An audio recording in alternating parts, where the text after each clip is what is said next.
This 1/8 inch down cut's too big. This 1/32 down cut's too small. This 1/16 down cut, just right.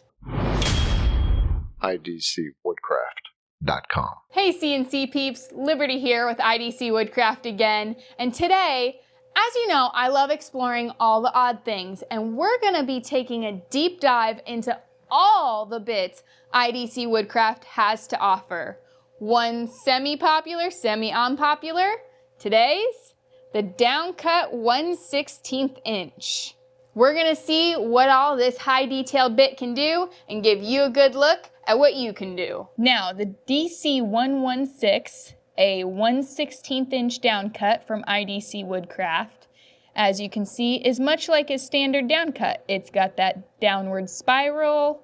It doesn't have a bottom cutter, so not really made for pocketing out bottoms, or it's gonna leave a rougher edge. You can see this is, I don't know, maybe about half the size of this 1/8, you know, which means it can get into a lot higher detailed places. So I've created a design in Vectric, and we're gonna see how thin and tight detailed it can go on this little bitty board. For this 1/16 inch bit, I really wanna test out and show how high detailed it can get and how thin it can carve as well. So I decided with this project, we're gonna take a little bit different direction with it and do what would normally be done on the laser. These are very thin boards. Typically, you would put these on your laser and cut out all sorts of different things. Lots of keychains are made out of these, coasters, and much more. But today, we're gonna carve it out on the CNC. What are we carving? A shadow box. I have 3 of these pieces of board that were generously gifted to me, and my thought here is a shadow box layered design. There's the front image, the middle image, and then the back image. And those will create a whole picture. We'll put some glue in between them and see how it turns out. Let's hop on into Vectric and see if we can get this designed up. I think I'm gonna be using a tool that you'll find very interesting. For this test with the DC116, I have 3 itty bitty sheets, and I mean itty bitty sheets of wood here. And I want to create kind of a layered shadow box look, like you would with like cardboard or paper with a Cricut design, but I want to do it with wood. So, jumping into Vectric here, I'm going to be utilizing sheets because these 3 pieces are the exact same size and they're going to be layering in front of each other for the picture. So I need to make sure everything lines up, nothing's blocking each other, things like that. Here in the design block here, I always, when I'm working with sheets, have my working sheet. And that is where all of my clip art starts, all of my adjustments start if I'm framing something out. So in this case, we want to stay a bit away from the edges. So I'm going to create a rectangle in here to block us out of that area for the design to go inside. To do that, I'm just going to go over to my rectangle tool here, and I'm just going to draw one the size of the rectangle, and then we're going to offset it inwards using the offset vectors tool, and we're going to go inwards, and we're going to go 1/4 of an inch, delete original, and select new offset. Now you don't always have to delete the original. In this case I am. That's just personal preference. Next thing I want to do for this design, you can kind of see a sneak peek over here, is I want to round out these edges. I'm going to do that using another tool called the fillet tool. And that is in the Edit Objects tool, 3rd one down, Create Fillets. You choose how big of a fillet or a radius you want, the type of fillet. We can get into later how those different ones are used. I'm just using a normal one, which is essentially just adding a curve. Once I get it up to my corner here, you'll see that check mark up here, and that means it's good to create a curve, and I like that. And then you go over here. Now, If you didn't like that, if it wasn't enough of a curve, you can hover back over and now an X appears and you are removing that fillet. Go in, adjust, and look at that. Much more dramatic fillet, fillet, whatever. I like fillet, like I'm cooking. That is how the fillet tool is used, and that's how we're using it today, or one of the ways the fillet tool is used. How we're using it today. Oh, I forgot the bottom corners. All right, so now that I've got my base rectangle, I'm going to copy this to each sheet. I need 3 design sheets in addition to my working sheet. Like I said, I like to have a working sheet everything comes off of and moves to the final sheets. That way things are less likely to get deleted accidentally, adjusted accidentally. Once something's done, it's out of the way. We're not working on that. Again, you can see I've already worked through this a bit, but I've got 4 sheets already open. If you open the Sheets tab here, you can see, and I actually don't have one of these named, and it does need to be named. And that just helps you know, especially when you're zoomed in on one sheet, which sheet is which, what one you might want to move it to as well. So I can zoom in on this sheet, and I can move to a different sheet. But if I didn't have those numbered, I may not know which one I'm trying to move it to and what to select. And then you can also copy to sheet, and I can copy that to each one of them. From here, I took my 3 designs. You can see, again, the remnants on my working page of all the different pieces I used to create these images.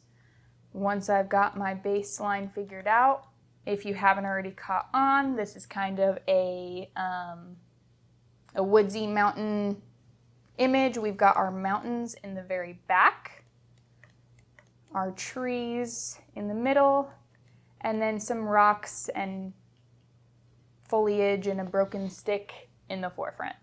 I feel like this is almost like when those Disney artists are flipping back and forth between the 2 movements to make sure they're lining everything up properly and it's going to animate perfectly. That's what sheets are for us. It's our flip back and forth, making sure everything lines up to create a beautiful picture in the end. Once you have your design finalized on that sheet, you can go ahead and create the toolpaths. So with something like this, a layered design, I need to constantly keep going back and seeing things. That's why the working sheet works so well, because I can actually continue to adjust those toolpaths until I get what I want and set it in a safe place. And that way, that one, I just go ahead and put the toolpath I need in and it's ready to go. So for this sheet, it's all ready to go. We're going to jump over into the profile toolpath. And you'll see I've got this outer rectangle still here. We're not going to be using that. That was just the guidelines to get everything in and centered on the project properly. I'm going to leave these as is. They've been cut square, perfect. I don't need to do anything to it. We're just trying out the design, plus some nice square edges might lean us towards any sort of framing we can create. Now to the meat and potatoes of this. We've got a profile toolpath. So in our profile toolpath, make sure you set your cut depth. For this, it is 0.06 thick. Hence why we can use such tiny bits. It's some tiny wood. I've got my cut depth set. I've got my down cut 1/16 inch bit selected. Next setting you need to look at is your machine vectors, and that's whether you're going to be carving on, outside, or inside the line. I have selected inside the line, calculate, preview selected, and look at that. We're going to click to remove these extra bits that it's cut off. Obviously that's like just sawdust that will be left behind there. And we've got our image. Preview that on the other ones. We've got 0.06, 1/16 inside the line, calculate, preview selected toolpath. And again, we can just go through here and click these little extras to remove them and see what it'll become. I think that looks pretty good. It's supposed to be impressionist, not exact. And then the last toolpath over here is the mountain toolpath. And we're going to take a look at that. Preview selected toolpath, remove that cutout piece, and that looks amazing. Now once you go back to the 2D view, you can obviously see all three of your sheets. When I was designing them, again, on that working sheet, I was working all three of them together to see how they layered, to make sure enough of this could be seen, enough of that could be seen, nothing was covered up too much, the mountains came up high enough, but not too high. So once those were all worked to match and work together, that's when they became the separate pieces. I think that's it on this part. It's time to throw these files onto the USB and get carving. Thanks to those sheets, I think this is going to turn out exactly how I want it to. Let's start with a simple one and carve out the mountains. I'm still nervous about the depth.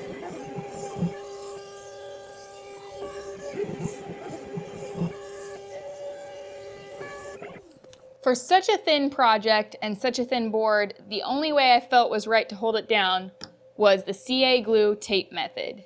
But with, again, it being so thin and not wanting to carve into my main spoil board, I've added on a sub-spoil board using the Toolquest Edge Hugger clamps from IDC Woodcraft. If you haven't seen Garrett's video about the sub-spoil board, be sure to check that out. But he talks about the ways to use a sub-spoil board to protect your main one using these clamps. And using those on a sub-spoil board was such a good idea, I did it first. Pow! Look at it. I'm pretty happy with how those mountains turned out, and we made it through that really thin depth perfectly without a scratch. Next up, this one might be the best one at showing the detail. Well, maybe the next one, but this next one is gonna show just how tight that 1/16 down cut can really go. Like with a lot of my experimental projects, I wanted this one to kind of go from least precise to most precise. The background mountains probably could be done with the 1/8 bit, but as you get deeper into the image, into the foreground, those trees, the details, and further on into the grass, the angles get tighter, the spaces get smaller, and the detail higher. To be honest with you, this image is very much child's play to what this bit can do, and I'm ready to open the doors to more possibilities already.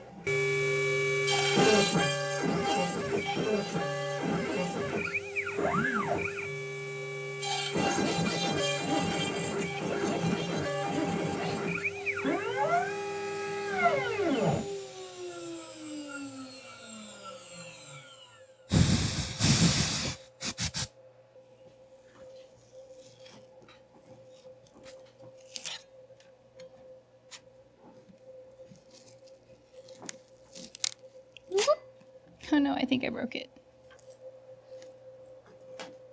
Whew. Okay, that one made me nervous, but look how good it came out. It's coming together. I like this. I might have to add some more layers. Last up, the foreground of our little forest scene.